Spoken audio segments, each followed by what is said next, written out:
રામદેવ પીરના નોરતાની શરૂઆત અને તેમની પ્રાગટ્ય કથા આજે આપણે સાંભળીશું.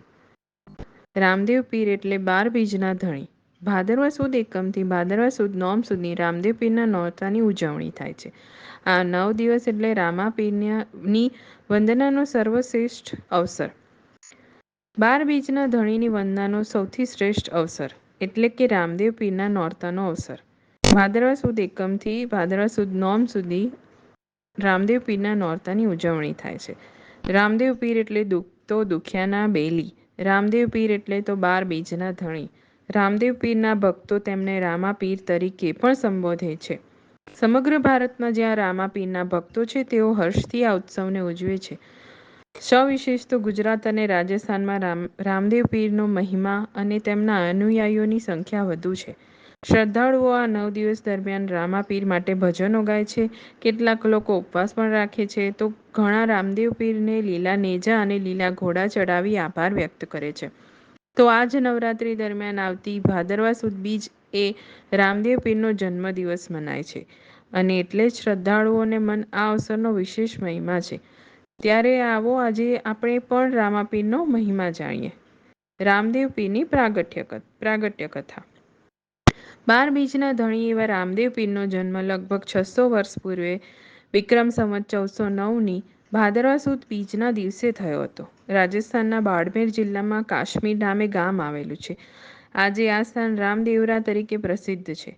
કહે છે કે ત્યાં માતા મીનળ દેવી અને પિતા અજમલરાયને ત્યાં સ્વયં દ્વારકાધીશે પુત્ર રૂપે પ્રાગટ્ય કર્યું હતું. અજમલરાય મહાદેવના પરમ ભક્ત અને પોકરણના રાજવી હતા. તેમને કોઈ સંતાન ન હોય તેઓ કાશી વિશ્વનાથના દર્શને ગયા. જ્યાં તેમની ભક્તિથી પ્રસન્ન થઈ શિવજી તેમના સ્વપ્નમાં આવ્યા અને તેમની મનોકામના પૂર્તિ માટે દ્વારિકા જવા નિર્દેશ કર્યો.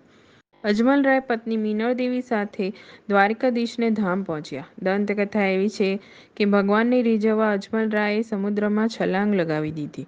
સમુદ્રની અંદર રહેલી પ્રાચીન બેટ દ્વારકામાં તેમને સાક્ષાત હરિના દર્શન થયા.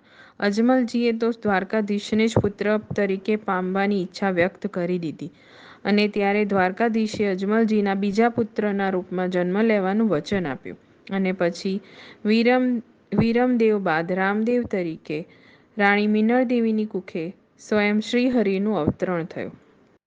તો હવે રામદેવ પીરના અપરંપાર પરચા સાંભળીએ. એક માન્યતા મુજબ રામદેવ પીરનું પ્રાગટ્ય થયું ત્યારે ખંડમાં કંકુના પગલા પડ્યા હતા. એવું પણ કહે છે કે સ્વયં ભોળાનાથ પણ રામદેવ પીરના દર્શને આવ્યા હતા અને તેમણે જ રામદેવજીને ભમ્મર ભાલો, ગુગળધૂપ, ભસ્મ, ધોળી ધર્મધજા અને આદિ પંથની અલખની જોડી ભેટ આપેલ.